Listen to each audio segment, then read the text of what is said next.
மிகப்பெரிய அரசியல் தலைவர்கள்லாம் இறந்து போனால் அவங்களுக்கான அந்த சந்தன பெட்டி எங்கள் திருப்பத்தூரில் தான் போகும். அதே மாதிரி விவசாயத்துலையும் பார்த்தீங்கன்னா மஞ்சளுக்கு வந்து ஈரோட சிறப்பாக சொன்ன மாதிரி பருத்திக்கு வந்து திருப்பத்தூரை மிக முக்கியமான ஒன்று. மிகப்பெரிய கோயிலா வந்து தஞ்சாவூரை வந்து 1000 ஆண்டுகளுக்கு மேல சொல்லக்கூடிய இது உண்டு. ஆனா எங்க பகுதியில 1000 ஆண்டுகளுக்கு மேலான ஒரு சிவன் கோயிலும் ஒரு பெருமாள் கோயிலும் இருக்கு.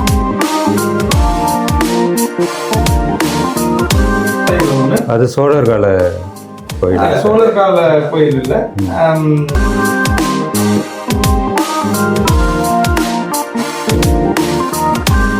ஓகே, எங்கள் ஜோலார்பேட்டை, திருப்பத்தூர், வாணியம்பாடி பகுதியெல்லாம் பார்த்தீங்கன்னா பல்வேறு மதங்களும் சாதியை சார்ந்த மக்கள் நிறைய பேர் இருப்பாங்க. முஸ்லீம்ஸ் நிறைய இருப்பாங்க, கிறிஸ்டின்ஸ் இருக்காங்க, இந்துக்கள் எல்லாம் கலந்து இருக்கிறாங்க. இத்தனை மக்கள் சமுதாய மக்கள் இருந்தாலும் கூட பெருசாக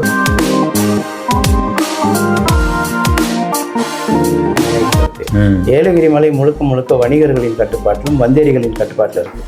ஜவாது மலை மட்டும்தான் பூர்வகுடிகளின் கட்டுப்பாட்டில் இருக்குது. அது காரணம் என்ன, ஜவாது மலையில் நீங்கள் ஒரு இடம் வாங்கணும்னா அந்த மலைவாழ் மக்கள்லேருந்து இன்னொரு மலைவாழ் மக்களுக்கு தான் விற்க முடியும், வாங்கிக்க முடியும். என்ன அது விற்க முடியும் வாங்கிக்க முடியுன்றதை விட அவங்க பெயருக்குள்ளே இருக்கும். அதனால் அந்த மலையுடைய தன்மை எதுவும் மாறாமல் அப்படியே இருக்குது. ஆனால் ஏலகிரி மலை அப்படி இல்லை.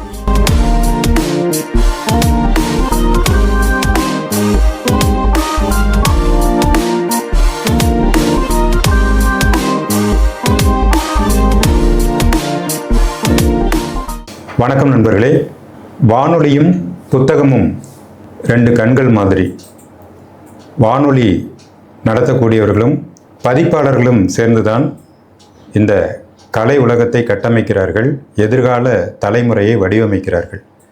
அப்படி வானொலி ஊடகத்தை சேர்ந்தவர்களும் பதிப்பு உலகத்தை சார்ந்தவர்களும் இப்போது ஒன்றாக சந்திப்பது ஒரு பெரிய மகிழ்ச்சிக்குரிய நிகழ்வாக இருக்கிறது. இப்போ நம்ம கூட யாரெல்லாம் இருக்காங்க அப்படின்னு பார்த்தீங்கன்னா, பரிதி பதிப்பகம் என்ற ஒரு பிரபலமான பதிப்பகத்தை நடத்தி கொண்டிருக்கும் எழுத்தாளர், பதிப்பாளர் ஜோலார்பேட்டை இளம்பரதி அவர்கள் இருக்கிறார்கள். டாக்டர் முனைவர் சரவணன் சார் நம்ம கூட இருக்கிறாங்க. அடுத்தது வனவை தூரிகா சார். அவங்களுடைய இயற்பெயர் பெருமாள், ஆனால் பத்திரிகை உலகத்தில் எழுத்துலகில் வனவை தூரிகா அப்படின்னு சொன்னதான் தெரியும். நம்ம நண்பர்கள் எல்லாரும் சேர்ந்து இப்போ ஒளி ஊடகத்துக்குள் தங்கள் பயணத்தை தொடங்குகிறார்கள். ஏலகிரி மலைச்சாரலிலிருந்து ஏலகிரி எஃப்எம், இது காற்றின் குரல் என்று சொல்லி ஏலகிரி மலையிலிருந்து ஒரு இணைய வானொலியை தொடங்கியிருக்கிறார்கள். அவர்களுடைய அனுபவம் சார்ந்தும் வானொலி சார்ந்தும் இப்போ நாம் சில தகவல்களை கேட்டு தெரிஞ்சுக்கலாம். வணக்கம் சார். வணக்கம். இப்போ நம்ம ஜோலார்பேட்டையிலேருந்து வந்திருக்கீங்க. ஆனால் ஏலகிரி மலையில் ஒரு இணைய வானொலி தொடங்கணும் அப்படிங்கிற நோக்கம் உங்களுக்கு ஏன் ஏற்பட்டது சார்? சொல்லுங்க. அது ஒருங்கிணைந்த வேலூர் மாவட்டத்தில் இருந்து பிரிந்து திருப்பத்தூர் மாவட்டம் உருவாகி வர்ற நவம்பர் 29 வந்தால் கிட்டத்தட்ட 7 ஆண்டு முடிய போகுது. திருப்பத்தூர் மாவட்டம். ஆமாம். பொதுவாக திருப்பத்தூருடைய பெருமிதங்கள் எல்லாம் ஒருங்கிணைந்த வேலூர் மாவட்டத்தில் இருந்தனால வேலூர் மாவட்டத்தை சார்ந்தே இருந்தது. திருப்பத்தூர் மாவட்டம் பிரிந்த பிறகு திருப்பத்தூர் மாவட்டத்துக்குன்னு என்ன சிறப்பு அப்படின்னு பட்டியலிடும்போது ரொம்ப சொற்பமான விஷயங்கள் தான் இருந்தது. சொல்லப்போனால் இந்த மிகப்பெரிய அரசியல் தலைவர்கள்லாம் இறந்து போனால் அவங்களுக்கான அந்த சந்தன பெட்டி எங்கள் திருப்பத்தூரில் தான் போகும். இப்போ ஒரு குழந்தை பிறந்துச்சுன்னா அந்த குழந்தைக்கு வந்து ஒரு பரிசாக ஒரு தொட்டில் கொடுக்குறத பெருமையாக சொல்லிக்கலாம். யாராவது இறந்து போனால் நாங்கள் தான் வந்து சவப்பேட்டியை கொடுக்குறோன்னு சொல்கிறது பெருமையாக சொல்லி கொடுக்கலாம்.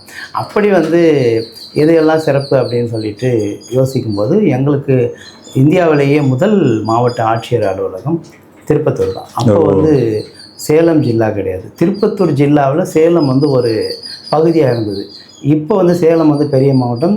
கிட்டத்தட்ட ஒரு 150 வருஷம் கழித்து நாங்கள் மறுபடியும் திருப்பத்தூர் மாவட்டமாக மாறி இருக்கோம். ஆனால் பழைய அரசு ரிஜிஸ்டர்லலாம் பார்த்திங்கன்னா திருப்பத்தூர் ஜில்லாவில் தான் வந்து முதல் ஆட்சியர் அலுவலகம். அந்த அலுவலகம் இப்போவும் செயல்பட்டு கொண்டிருக்கு. அந்த அதனால் ஆமாம், பழைய கட்டடங்கள். அதனால் திருப்பத்தூர் வந்து ஏலகிரி மலை, ஜவாது மலை. பொதுவாக ஜவாது மலையை வந்து திருவண்ணாமலை மாவட்டத்தோடு தான் ஜமுனா மருத்துவங்கிற ஒரு ஊரோட சம்மந்தப்படுத்தி பேசுவாங்க. ஆனால் ஜவ்வாது மலையுடைய ஒரு முகம் திருவண்ணாமலை மாவட்டத்தில் இருக்கும், இன்னொரு முகம் புதூர் நாடுங்கிற எங்கள் ஏலகிரி மலையுடைய தொடர்ச்சியாக இருக்கும். சரிங்க. தமிழ்நாட்டில் உள்ள மலைவாசி கூட பாதி வந்து காவலூர் வரலையும் எங்களுடைய எல்லைக்கு உட்பட்டு இருக்கோம். காவலூருக்கு மேல விண்வெளி ஆராய்ச்சி துறையில இந்தியாவிலே மிகப்பெரிய தொலைநோக்கு வந்து காவல்துறை இது காவலூர் அது வந்து முன்னாள் பிரதம மந்திரி ராஜீவ்காந்தி தான் அது துவங்கி வைத்தாரு. இது இந்த மாவட்டத்தை சேர்ந்தது தான். இப்போ இருக்கிற தொழில்நுட்பத்தில் அது வந்து பின்தங்கி இருக்கலாம். ஆனால் அதை துவங்கும் போது இந்தியாவிலே மிகப்பெரிய ஒரு விண்வெளி ஆராய்ச்சி நிலையம்னா அது காவலூர் தான். அதே மாதிரி விவசாயத்துலையும் பார்த்தீங்கன்னா மஞ்சளுக்கு வந்து ஈரோட சிறப்பாக மாதிரி பருத்திக்கு வந்து திருப்பத்தூரை மிக முக்கியமான உண்மை. பருத்தி உடன்களே வந்து ஏலம் இடக்கூடிய இடமா அது ரொம்ப முக்கியமான ஒரு இது வணிகம் சார்ந்து. அப்புறம் நீங்கள் தமிழ்நாட்டிலே வந்து பையிங் கெப்பாசிட்டி அதிகமாக இருக்கிற மக்கள் இருக்கிற பகுதி எதுன்னு பார்த்தீங்கன்னா திருப்பத்தூரை மிக முக்கியமாக சொல்லலாம். எந்த விஷயத்தில் சொல்கிறீங்க? ஆமாம். அப்புறம் எங்களுக்கு ஒரு நிலப்பகுதி சார்ந்த ஒரு பெரிய வசதி என்னென்னா, அந்த பக்கம் ஜவலார்பேட்டை அந்த திருப்பத்தூர் மாவட்டமே பார்த்தீங்கன்னா ஒரு 2 மணி நேரத்தில் மிகப்பெரிய நகரங்கள் 4 நகரத்தை தொட்டக்கூடிய ஒரு புவியியல் அமைப்பு. 3 மணி நேரத்தில் சென்னை போயிடுவோம், 2 மணி நேரத்தில் பெங்களூர் போயிடுவோம், அதிகபட்சம் இன்னும் கொஞ்சம் இது பண்ணால் ஒரு 3.5 மணி நேரத்தில் கோயம்புத்தூர் போயிடுவோம். சரி. அதனால் எங்களுக்கு டிரான்ஸ்போர்ட் ஒரு பெரிய விஷயம். அதனால் வந்து நீங்கள் எங்கள் வட்டார மொழியை கூட பார்த்தீங்கன்னா சென்னையுடைய சாயல் இருக்கிற மாதிரி தான். நீங்கள் தொண்டை நாடு சான்றோர் உடைத்துன்னு பேசினாலும் எங்கள் பகுதியுடைய அந்த மொழிங்கிறது இலக்கியத்தில் தனித்துவமான மொழியாக இன்னும் அடையாளம் காணப்படல. காரணம் இந்த சென்னை பக்கத்தில் இருந்ததுனால எந்த புதிய பொருள் நாகரிகம் சார்ந்து எது உள்ளே நுழைஞ்சாலும் நீங்கள் சென்னையுடைய சாயல் சென்னைக்குள்ளே கால் வச்ச அடுத்த 1 மணி நேரத்தில் அது வந்து எங்கள் ஊரை தொட்டுடும். அதனால் எங்களுக்குன்னு இந்த திருப்பத்தூர் மாவட்டத்துக்கு தனித்த அடையாளங்களோ மொழியோ அப்படி எதுவுமே சொல்ல முடியாது. ஆமாம், அப்படி இருக்கிற சூழலில் இங்கே இருக்கிற சிறப்புகளை கொஞ்சம் வெளியில் கொண்டு போய் சேர்க்கலாமே அப்படிங்கிற முயற்சி தான் முதல்ல. பொதுவாக எனக்கு எப்போவுமே பெரிதினும் பெரிதிகள்னும் போது நான் ஒரு டீ கடையை வைக்கணும்னு யோசிச்சா கூட நான் வந்து சும்மா பாய்லர் எல்லாம் வச்சுன்னு அப்போ அதே வந்து ஒரு காஃபி டே மாதிரி வைக்கிறது தான் யோசிக்கிறாள். அந்த மாதிரி எங்கள் திருப்பத்தூர் மாவட்டம் உருவான உடனே நாங்கள் முயற்சி பண்ண ஒரு விஷயம் புத்தக திருவிழா. அந்த புத்தக திருவிழாவை ஒட்டி எனக்கு ஈரோடில் புத்தக திருவிழா நடக்கும்போது எங்களுக்கு கோடை எஃப்எம் வந்து நேரலைக்கு வருவாங்க. அப்போது அவங்க வரும்போது நாம் திருப்பத்தூரில் பண்ணும்போது நாமளே வந்து ஒரு எஃப்எம் வச்சு இதெல்லாம் கொண்டு போய் சேர்க்கணுன்ற ஒரு இருந்தது. அது திருப்பத்தூர் மாவட்டம் உருவான உடனே இந்த மாவட்டத்துக்குன்னு தனித்து என்னென்ன செய்யலாம் அப்படின்னு யோசிக்கும்போது எங்கள் மாவட்ட ஆட்சியரே முயற்சி பண்ணார் இந்த திருப்பத்தூர் மாவட்டத்துக்கு ஒரு எஃப்எம்ஏ. அப்போது வந்து ஒரு புதிய மாவட்டம் உருவாகும் போது அவ்வளோ ஃபண்டெல்லாம் வந்து அலாட் பண்ண முடியாது அப்படின்னு சொல்லிட்டு அப்போது மாவட்ட ஆட்சியர் வந்து சிவனர்கள் வந்து தயங்கும் போது அந்த இடத்த நாங்கள் முயற்சித்து பார்த்தோம். கிட்டத்தட்ட 4 ஆண்டு ஆச்சு நாங்கள் அதை அப்ளை பண்ணி அதுக்கான ப்ராசஸிங் போயிட்டே இருக்குது. ஆனால் அது அந்த முறைப்படி அந்த ஒப்புதல் உரிமை எல்லாம் வந்த பிறகு ஒரு டவர் வைத்து ஆரம்பிக்கிறதுக்கு முன்னாடி இணைய வழியில் எங்களுக்கான நேயர்களை எங்களுக்கான வாசகர்களை உருவாக்குற மாதிரி இந்த திருப்பத்தூர் மாவட்டத்தில் ஏலகிரி எஃப்எம்ங்கிற ஒரு பெயரை பதிவு செய்யணுங்கிறது தான் முதல் நோக்கம். அதற்கப்புறமா அநேகமாக ஜனவரி பிப்ரவரிக்குள்ளே அந்த முறைப்படியான உரிமை பெற்று நாங்கள் போக ஆரம்பிச்சோம். சமுதாய வானொலியாக திருப்பத்தூர்லேருந்து வரக்கூடிய ஒரு வானொலி. அப்புறம் இந்த சுற்று வட்டார பகுதிக்கு தனித்த அடையாளங்களோ மொழியோ அல்லது வேற விஷயங்களோ பெருசா பேசுறதுக்கு ஒன்றும் இல்லைங்கிற ஒரு குறைய சொன்னாங்க. இருக்கு, ஆனா நிறைய பேருக்கு தெரியல. அது சொன்னாலும் அது எந்த அளவுக்கு அப்படின்னு ரொம்ப தெரிய நிலையில் கொடுக்கலாம். உங்க ஊர்ல என்ன விசேஷம் கேட்டா நான் நிறைய பேர்கிட்ட வெளியே சொல்றது என்னன்னா, எங்க ஊர்ல சாதி கலவரம் மலை பெருசா நடந்தது அப்படி சொல்லுவேன். ஏன்னா இப்போ எங்க ஜோலார்பேட்டை, திருப்பத்தூர், வாணியம்பாடி பகுதியெல்லாம் பார்த்தீங்கன்னா பல்வேறு மதங்களும் சாதியை சார்ந்த மக்கள் நிறைய பேர் இருப்பாங்க. முஸ்லீம்ஸ் நிறைய இருப்பாங்க, கிறிஸ்டின்ஸ் இருக்காங்க, இந்துக்கள் எல்லாம் கலந்து இருக்கிறாங்க. இத்தனை மக்கள் சமுதாய மக்கள் இருந்தாலும் கூட பெருசாக குறிப்பிட்டு சொல்ற மாதிரி சாதி கலவரமோ மத கலவரமோ எப்பவுமே பெருசாக நடந்ததே பார்க்க முடியாது. அந்த இணக்கமான வாழ்வியல் முறை இருக்குல்ல, அது முக்கியமா குறிப்பிட்டு சொல்ல வேண்டிய விஷயம். ஏன் ஊடகங்கள் அதெல்லாம் வெளியே சொல்லாம விட்டுட்டாங்க, ஏன் தவிர்க்கப்பட்டது அப்படிங்கிற கேள்வி மனசுக்குள்ளே எப்பவுமே இருக்கும். இதையெல்லாம் வந்து இந்த வானொலி மூலமா அதை கொண்டு போய் மக்களுக்கு உலகத்துக்கு சேர்த்தலாம் அப்படிங்கிற நோக்கம் எனக்குள்ள ஒண்ணு. நிச்சயமா சார். அதை விட ரொம்ப முக்கியமான விஷயம், அதாவது மிகப்பெரிய கோயிலா வந்து தஞ்சாவூர் வந்து 1000 ஆண்டுகளுக்கு மேல சொல்லக்கூடிய இது உண்டு. ஆனா எங்க பகுதியில 1000 ஆண்டுகளுக்கு மேலான ஒரு சிவன் கோயிலும் ஒரு பெருமாள் கோயிலும் இருக்கு. பாலாற்றங்கரையில 2 கோயிலுமே மிகப்பெரிய கோயில், அதுவும் 1000 ஆண்டுகளுக்கு மேலான ஒரு. என்ன ஊர்லங்க சார் அது? அந்த கோயிலை பத்தி சொல்லுங்க. வந்து பழைய வாணியம்படி அப்படின்னு சொல்லுவாங்க. அதுக்கு அடுத்து பெரியபேட்டை. ரெண்டுமே வந்து ஆற்றங்கரைக்கு இந்தாண்ட ஆற்றங்கரைக்கு அந்த அக்கறையில் ஒண்ணு. அது சோழர் கால கோயில். சோழர் கால கோயில் இல்ல, ரொம்ப ரொம்ப பழமையான. அது அந்த பகுதியில் வந்து பல்லவர் கால எங்க பல்லவ நாடான அது இருந்தது. அதனால அந்த இதுதான் அது. திருப்பத்தூருங்கிறதே வந்து அழகிய 10 ஊர் அப்படின்றது. திருப்பத்தூர் அதுல பாத்தீங்கன்னா உங்களுக்கு வந்து ஆதியூர் கோடியூர்னு பாத்தீங்கன்னா ஆதியூர் கோடியூர் இந்த 2 ஊர். ஆதியூர்கள் தொடக்க ஊர், அந்த 10 ஊரோட தொடக்கம் ஆதி ஊர், 10வது ஊர் வந்து கோடியூர்.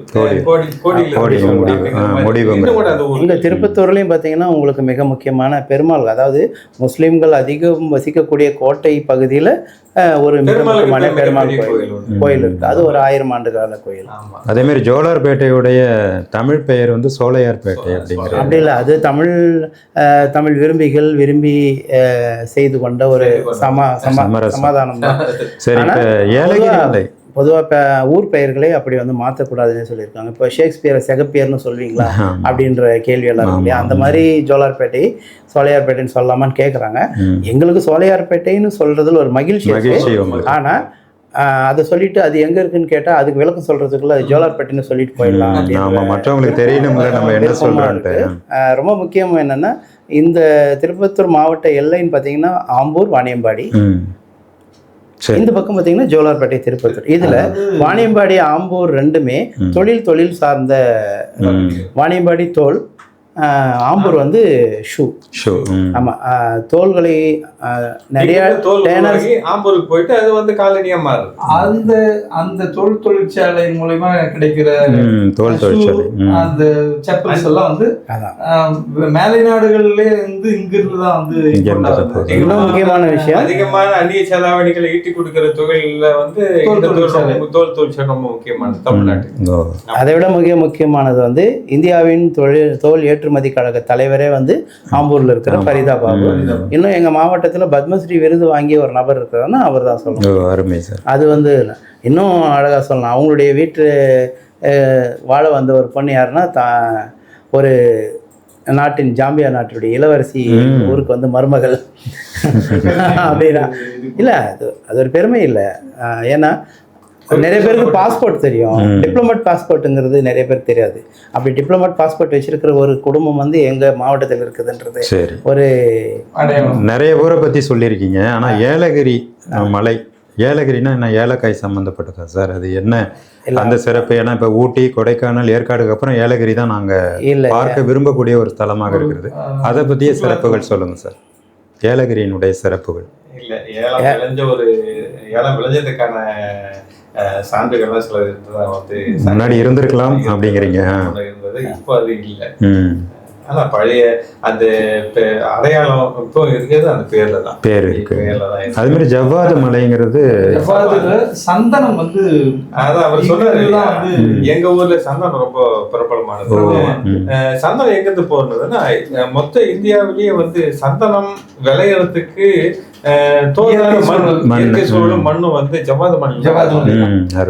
ஒரு காலத்துல அந்த கடத்தல்காரர்களால வெட்டி கடத்தப்பட்ட ஒரு மண்ணு அந்த ஜவ்வாது மலைக்கு இருந்தது. சுத்தமா துடைக்கப்பட்ட பின்னாடி இப்ப அரசாங்கத்தோட முயற்சியால அந்த பக்கம் மறுபடியும் வந்து சந்தன மரங்கள் வளர்த்து கொண்டு வர ஒரு கதை நடந்துட்டு இருக்கு. இப்ப எப்படி நம்ம செம்மரங்கள் வெட்டி கடத்துற ஒரு நிலை வந்து திருப்பதியில இருக்கோ, அதுக்கு முன்னாடி சந்தன மரங்களை வெட்டி கடத்துற ஒரு மலைப்பகுதியா இந்த ஜவ்வாது மலை இருந்தது. சரியா?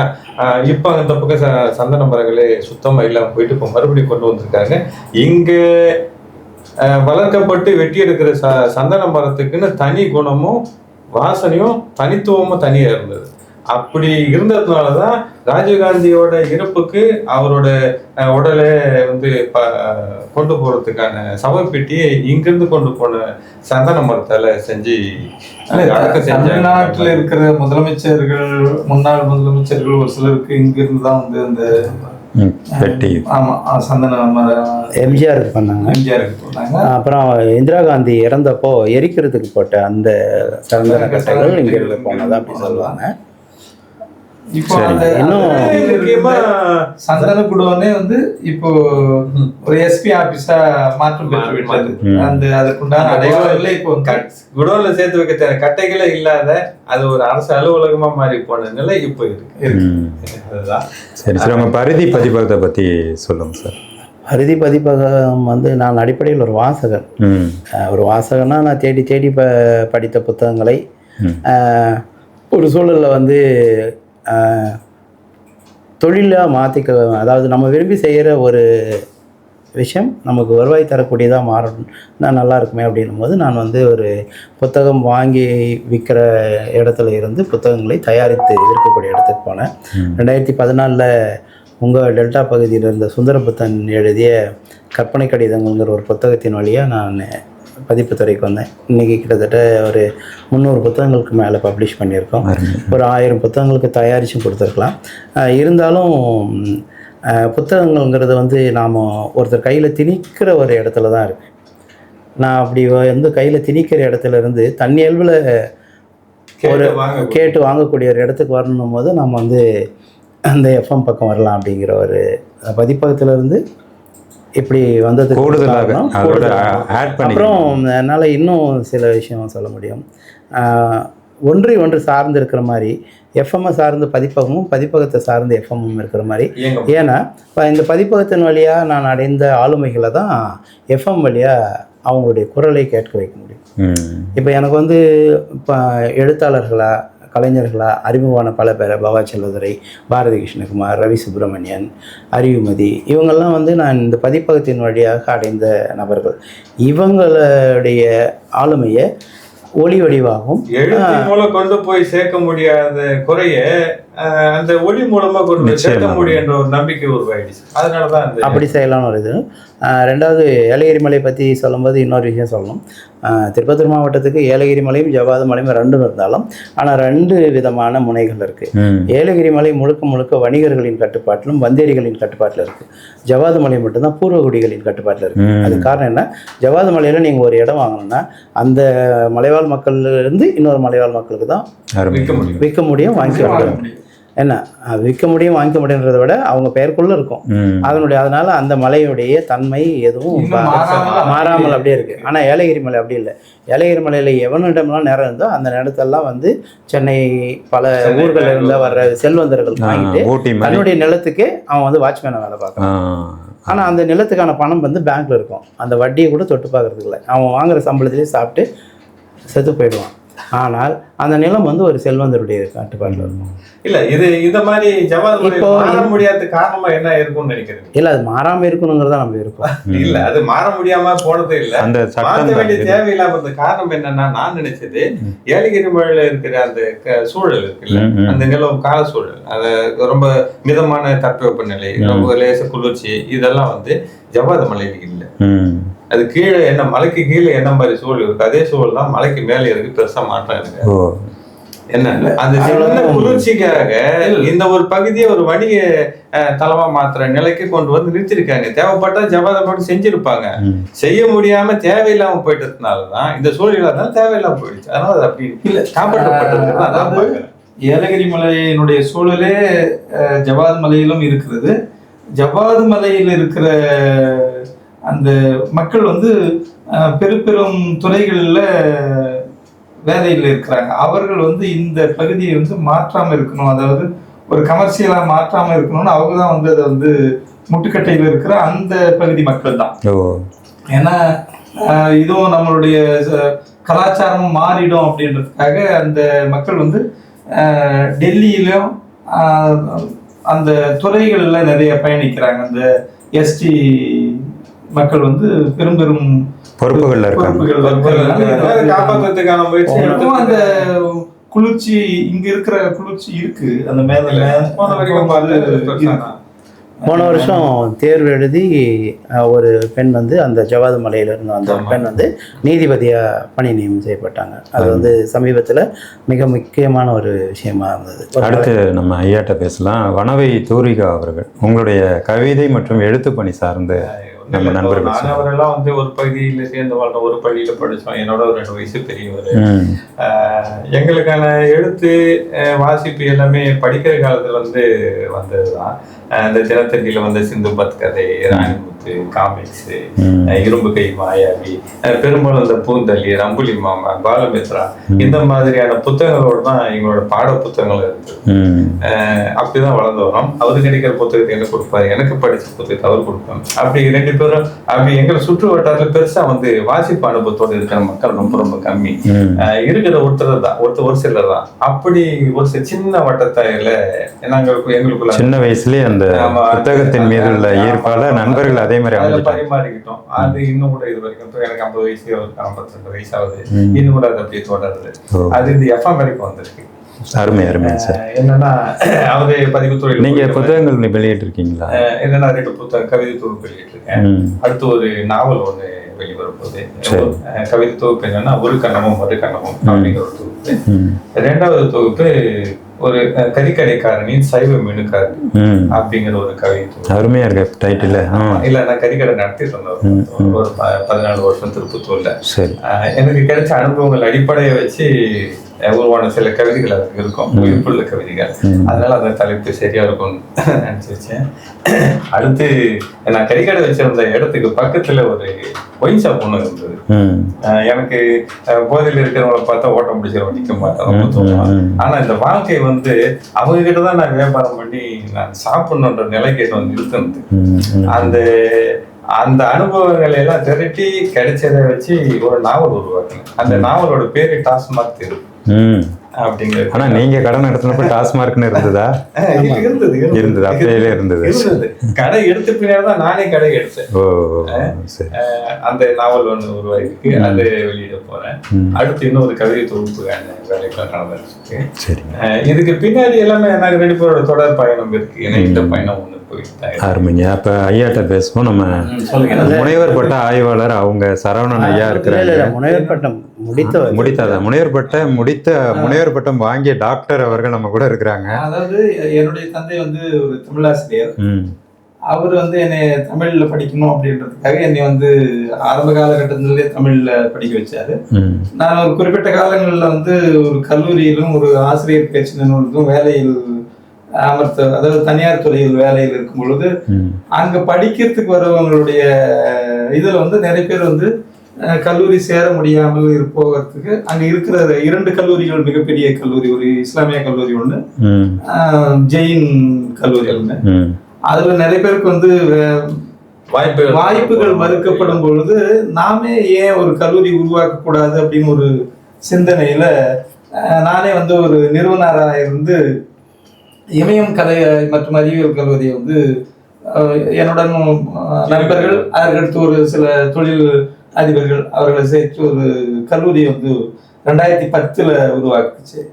அதற்கடுத்து வந்து நான் வந்து கல்லூரிக்கு போன பின்னாடி தான் வந்து நாமளும் வந்து ஒரு பேராசிரியர் தன்மைக்கு உயர்த்திக்கணும் அப்படின்னு அதிகப்படுத்திக்கணும்னு சரி முனைவர் பட்டத்துக்கு வந்து நான் வந்து சென்று பாரதியார் பல்கலைக்கழகத்துல சங்க இலக்கியத்தில் தகவல் தொடர்பு அப்படின்ற இதுல வந்து முனைவர் பட்டத்தை முடிச்சேன்.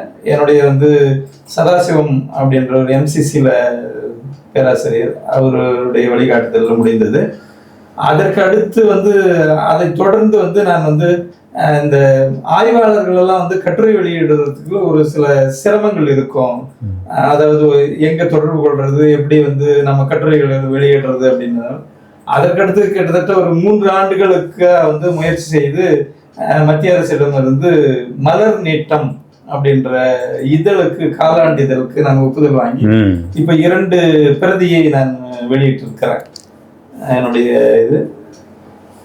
அதுக்கடுத்து இந்த நட்பு வட்டாரத்தில் இவரால் கூட இவருடைய பதிப்பில் தான் என்னுடைய அந்த புத்தகமும் வெளிவந்தது.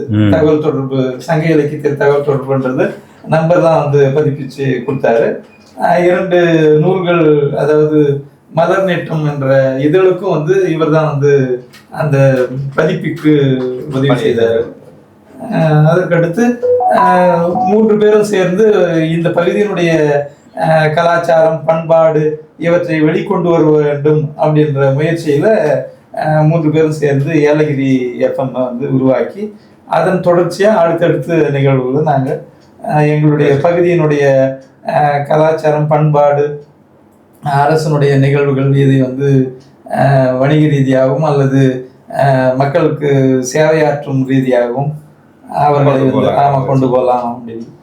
இப்போ உளவியல் ரீதியாக மக்களுக்கு வந்து மன அழுத்தம் இருக்கும் சூழலில் நாங்கள் வந்து மென்மையான பாடல்களையும் எங்களுக்கு, அதாவது மற்றவர்களுடைய இதமான சூழலையும் மற்றவர்களுடைய ஆலோசனையும் மருத்துவர்களுடைய செயல்பாடுகளும் இதில் கொண்டு வந்து அங்கே இருக்கிற மக்களை வந்து அந்த சூழலிலிருந்து மாற்றுவதற்கு நாங்கள் முயற்சி செய்யலாம்.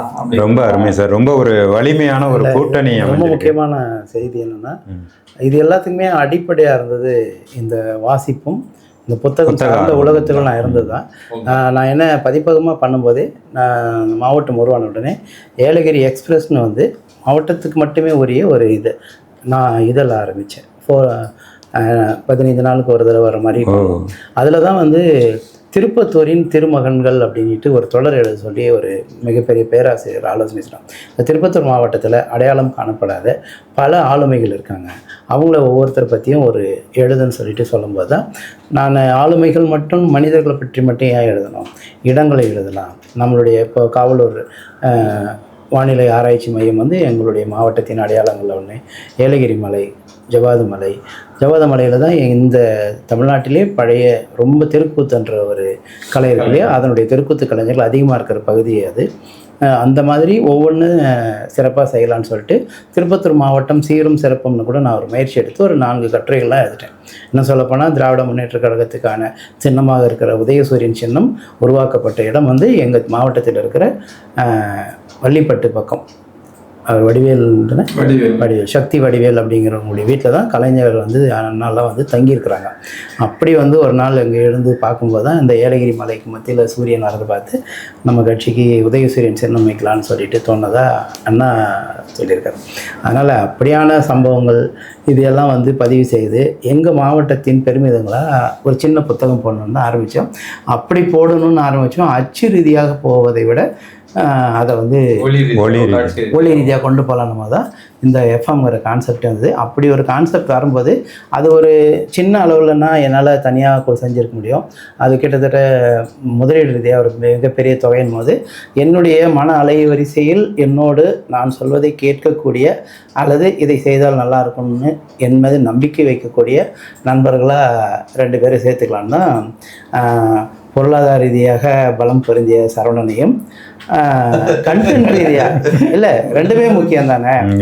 இப்போ நாங்கள் 3 பேருமே சம அளவின் தான் இதை செய்கிறோம். இருந்தாலும் கண்டென்ட் ரீதியாக இப்போ பாருங்கள், நான் வந்து ஏலகிரி எஃப்எம் ஆரம்பிக்கலான்னு சொல்லிட்டு ஒரு டைட்டில் அந்த மாதிரி விஷயத்தை இது பண்ணிவிட்டு ஜெய்சக்திவேல் தோழருடைய அறிமுகம் எனக்கு இருந்தனால அவர் மூலமாக ஏஆர் மீடியா அப்படின்னெல்லாம் போயிட்டு இவ்வளோ தூரத்தை கொண்டு வந்தாலும் அதுக்குள்ளே ஏதாவது பண்ணணுன்னா டக்குன்னு ஏலகிரி எஃப்எம்க்கு ஒரு லோகோ க்ரியேட் பண்ணுறது, அதுக்குள்ளே என்னென்ன போடலான்னு சொல்லிட்டு ஒரு லிஸ்ட் போட்டு ஒரு 10 செய்தி அனுப்புறதில் தூரிகா ரொம்ப ஆர்வமாக இருப்பார். நான் இந்த காரைக்கால் வரைக்கும் இங்கே வரணுன்றது கூட நான் எதுக்கு வரணும், நீங்கள் போயிட்டு வாங்க அப்படின்னு சொல்லும்போது அவர் கட்டாயப்படுத்தி என்னை கூப்பிட்டு வந்தார். என்னென்னா எனக்கு ஒரு விஷயத்தை உருவாக்கி அதை கொண்டு போய் சேர்க்கறதுக்கான வழிமுறைகளை மட்டும் யோசிப்பேன். ஆனால் அதற்குள் எது இருந்தால் இன்னும் போய் சேரும்னு சொல்லிட்டு யோசிக்கக்கூடிய ஆளாக தூரிகா இருக்கிறாரு. எங்கள் 2 பேரையும் கொஞ்சம் நெறிப்படுத்துறது, நான் அதாவது சில விஷயங்களை எமோஷ்னல் இடியாட்டிக்னு சொல்லுவாங்க இல்லையா, அந்த மாதிரி நான் சில எமோஷ்னல் இடியாட்டாக சில விஷயங்கள் செய்தால் கூட அது வந்து இந்த இதுக்கு என்ன தேவைப்படுது அப்படின்னு கொஞ்சம் நெறிப்படுத்துகிறேன். என்னோட 2 வயசு சின்னவராக இருந்தால் கூட அந்த ஒரு பக்குவம் அவருக்கு இருக்குது. ஏன்னா வணிகம் சார்ந்த இடத்துல அதிகமாக இருந்தவர் அவர். நான் வணிகனாக இருந்தாலும் அதை வந்து ஒரு பெரிய பொருட்டாக இல்லாமல் யதார்த்தமாக கடந்து போகிற ஒரு ஆள். எங்கள் 2 பேருக்கு மத்தியில் ஒரு கல்லூரியே நிர்வகிக்கிற ஒரு ஆள் இருக்கிறதுனால இந்த நிர்வாக ரீதியாக நம்ம கொஞ்சம் தப்பிச்சுக்கலாம் அப்படிங்கிறது கூட ஒரு காரணம். இந்த கணக்கு வழக்குலலாம் நான் ரொம்ப சீரியஸாக இருக்க மாட்டேன். எனக்கு வந்து இப்போ ஒரு ஆளுமே பேட்டி எடுக்கணும், அந்த பேட்டி எடுக்கிறது அவர் எப்படி கொண்டு வருது அப்படின்றது மட்டும்தான் யோசிப்பேனே தவிர அவர் வந்து போகிறதுக்கு யார் டிக்கெட் போடுறது, ஒரு அரை மணி நேரம் அவர் வந்து பேச வைக்கணும்னா என்ன டாப்பிக்கில் பேச வைக்கணும் அப்படின்ற விஷயத்துக்கெல்லாம் ஒரு தனிநபராக யோசிக்கிறத விட ஒரு 3 பேராக இருந்தால் நல்லாயிருக்குன்னு சொல்லிட்டு தான் இந்த முப்பெரும் தேவியர் மாதிரி முப்பெரும் தேவர்கள் இந்த ஏலகிரி எப்பவுமே ஆரம்பிச்சிருக்கோம். இது வந்து வணிகம் சார்ந்து வருவாய் சார்ந்து எவ்வளோ தூரத்துக்கு இது கொண்டு போகுதுன்ற ஒரு பெரிய கோல் அப்படியெல்லாம் ஒன்றும் இல்லை. ஆனால் எங்கள் மாவட்டத்தின் ஒரு அடையாளமாக ஏலகிரி எஃப்எம் இருக்கும்போது அந்த ஏலகிரி எஃப்எம் உடைய ஒவ்வொரு அணுவிலும் நாங்கள் 3 பேர் இருக்குன்றது ஒரு முக்கியமான விஷயம். ரொம்ப சிறப்புங்க. ஏலகிரி வானொலி வந்து ஒரு வலிமையான கூட்டணி, ஒரு பதிப்பாளர், ஒரு கல்லூரி நிர்வாகி, அப்புறம் ஒரு கவிஞர், இவங்க எல்லாரும் சேர்ந்து நடத்தக்கூடிய ஒரு வளமான வானொலி, வலிமையான வானொலி ஏலகிரி எஃப்எம். இந்த ஏலகிரி எஃப்எம் எப்படி நாங்கள் கேட்குறது அப்படின்னு கேட்குறீங்களா? www.yelagiryfm.com அப்படிங்கிற இணையதளத்தின் வாயிலாக கேட்கலாம். ப்ளே ஸ்டோரில் போய் நீங்கள் ஏலகிரி எஃப்எம் அப்படின்னு டைப் பண்ணிங்கனாலே ஏலகிரி எஃப்எம் காற்றின் குரல் அப்படின்னு ஒரு செயலி வரும், ஆண்ட்ராய்டு ஆப் வரும். அதை டவுன்லோட் பண்ணியும் நீங்கள் கேட்கலாம். நம்ம நிர்வாக குழுவை தொடர்பு கொள்ளணும் அப்படின்னா அந்த செயலிக்குள்ளே இருக்கக்கூடிய வாட்ஸ்அப் நம்பரில் நீங்கள் மெசேஜ் பண்ணிங்கன்னா நம்ம நிர்வாக குழுவினர் படித்து உங்களுக்கு பதிலளிப்பார்கள். நிகழ்ச்சியை பார்த்து கொண்டிருக்கிற தமிழகம் முழுவதும் இருக்கிற வானொலி பிரியர்கள், புத்தக பிரியர்கள், குறிப்பாக வேலூர் மாவட்டம், திருப்பத்தூர் மாவட்டம் பகுதியில் இருக்கக்கூடியவர்கள் நிச்சயமாக இந்த காணொலியை ஷேர் செய்து ஏலகிரி எஃப்எம் வானொலியை அனைவரும் கேட்கும்படி செய்வீர்கள் என்று நம்புகிறோம். நன்றி, வணக்கம்.